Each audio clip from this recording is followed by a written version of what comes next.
이낙연 전 대표가 윤석열, 이재명, 민주당 외에 새로운 선택지가 필요하다. 지금 이제 계속 이 얘기 반복하고 있지요. 그 남평호라고 국무총리실 민정실장 했던 사람이 이제 출판 기념회를 하는데 거기에 참석을 해서 그런 얘기를 했습니다.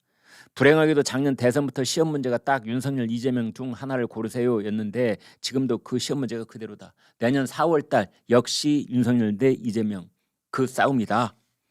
이 시험 문제에 답이 없다고 생각하는 분들께 새로운 선택지를 제공해 선택하게 하는 것이 불가피한 단계다. 제3 신당 만들겠다 이런 겁니다. 이준석 전 대표 우리 정치에 매우 드문 인재다.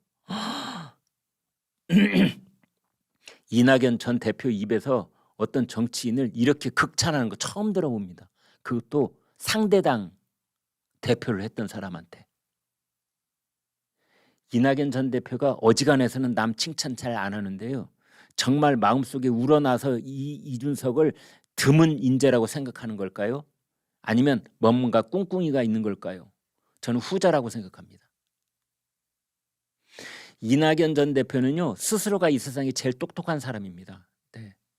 이낙연 전 대표는 뭐 공부 잘했지요. 광주 제1고 나와서 서울대 들어가고 그다음에 국회의원, 뭐 전남지사, 총리, 당 대표, 대통령 빼고 안 해본 거 없는 사람, 진짜로 대통령 빼고 안 해본 거 없는 사람입니다. 우리나라 정계에서. 그리고 기자, 동아일보 기자 때도 아주 똑똑했죠. 그리고 후배들이 굉장히 무서워했던 사람이 이낙연입니다. 후배를 다그칠 때도 그 똑똑함에서 그 다그침이 아주 매서웠던 그런 사람입니다. 이낙연.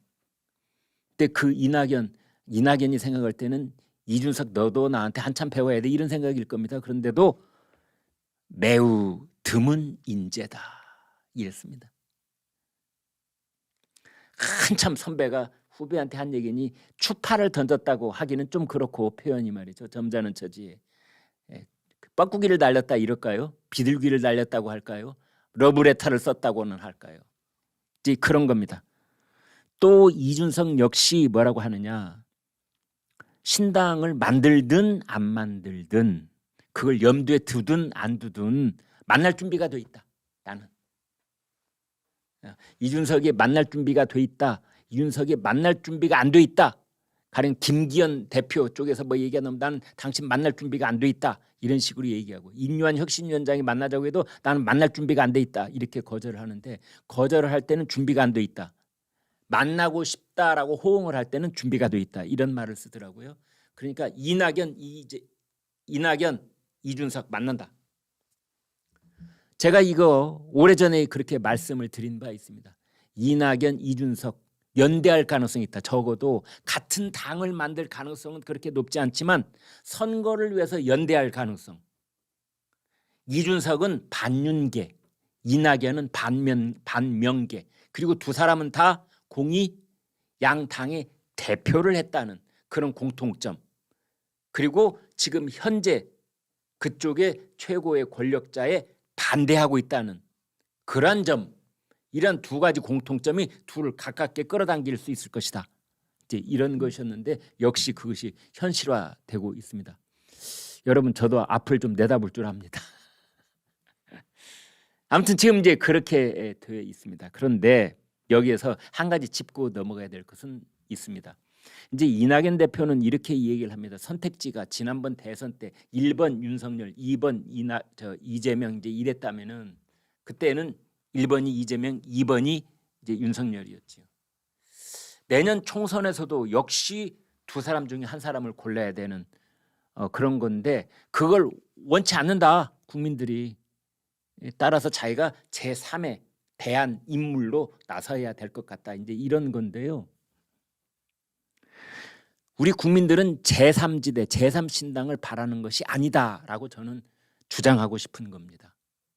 이낙연 대표의 그러한 현실 정치에 대한 그 접근과 인식은 저는 동의할 수가 없습니다. 지금 우리나라 국민들은 좌파냐 우파냐 이 절체절명의 선택의 순간을 맞이하고 있는 겁니다. 한가롭게 제3지대가 어떻고 뭐 빅텐트가 어떻고 지금 그렇게 왔다 갔다 할 수 있는 그런 계제가 아닙니다. 국가 안보적 상황으로 보나 경제적 상황으로 보나 국가의 앞으로 10년 30년 후를 보나 교육개혁으로 보나 노동개혁으로 보나 연금개혁으로 보나 그 무엇으로 보나 왜 이렇게 프레임이 되어 있느냐. 그렇습니다. 문재인 정권 5년 동안에 워낙 강력하게 국민을 전 반대로 딱 갈라치기를 해놨기 때문에 이런 프레임에 벗어나기 위해서는 여소야대 이 구도를 빨리 깨야 되는 것밖에 없다. 그런 결론이 너무 자연스러운 겁니다. 그래서 지금 4월 10일 앞으로 정확하게 이제 넉 달 남았는데요. 이 상황 속에서 국민이 바라고 선택할 수 있는 것은 제3지대, 제3신당 이런 쪽이 아니라 좌파냐 자유보수파냐 이러한 선택 중에 하나. 정말 중차대한 순간이 다가오고 있는 것이다. 이렇게 김광일 쇼에서는 코멘트를 하겠습니다.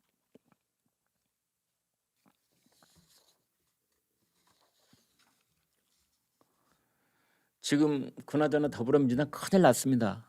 지금 이러지도 못하고 저러지도 못하고 그러고 있습니다.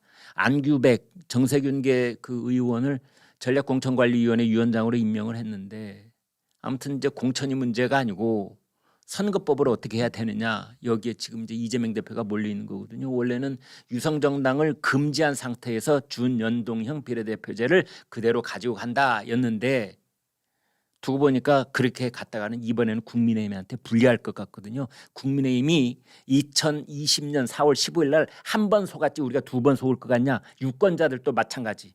우리가 한 번 속았지 두 번 속을 것 같냐. 이번에는 아니야. 더불어민주당 유성정당 나오기만 해. 이번에 본때를 보여줄 테니까. 이제 이러고들 있는 거 아니겠습니까? 그래서 그대로 하면은 이번에는 정말 쫄딱 망할 가능성이 있다.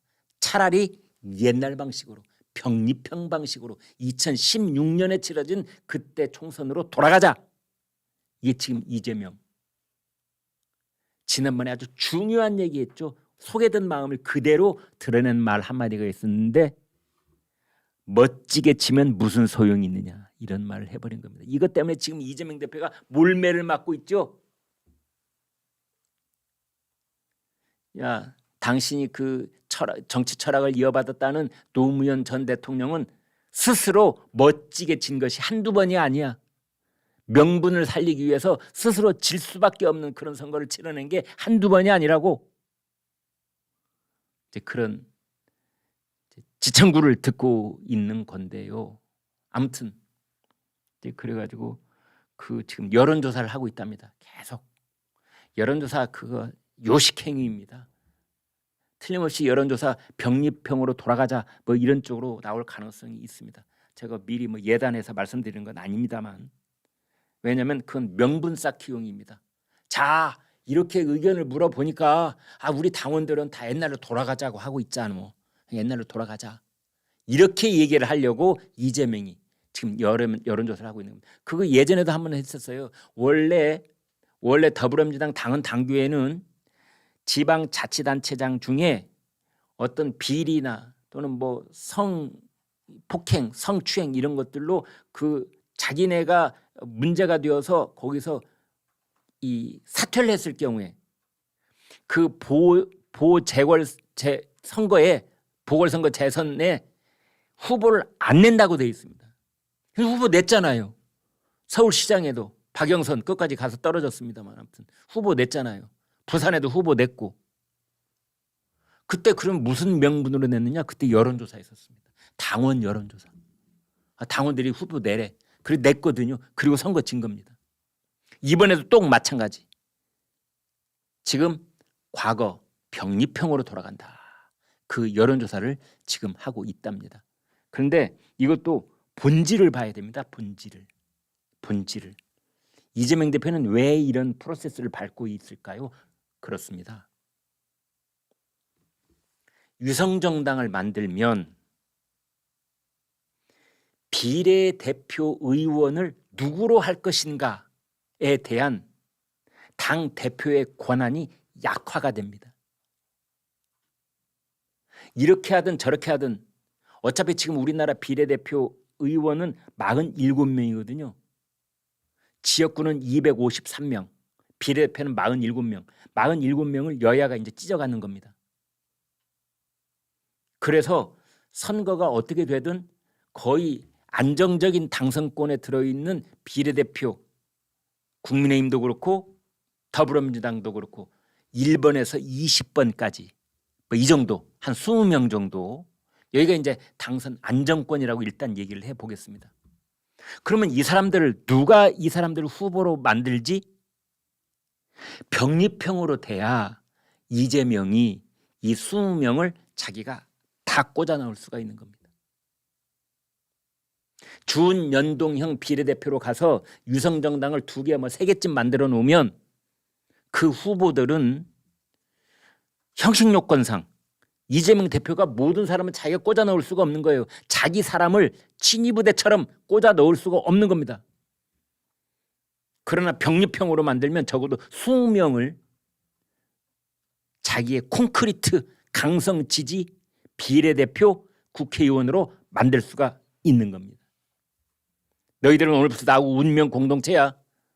누구 힘으로 국회의원 배지를 달고 있는지 잊지 마. 알아서 길 겁니다 아마. 이제 이런 겁니다. 과거 선거에서 다 그래왔거든요. 그래서 공천, 지역구를 공천 줘서 거기서 또 자기 친명 세력을 만드는 건 그것대로 하고, 비례대표는 그냥 꽂아가지고 국회의원 배지를 달아주는 건데 충성심이 얼마나 높겠습니까? 그걸 하려면 비례대표를 병립형으로 해야만 이재명 더불어민주당 대표가 다 꽂을 수가 있다. 이런 분석도 가능합니다.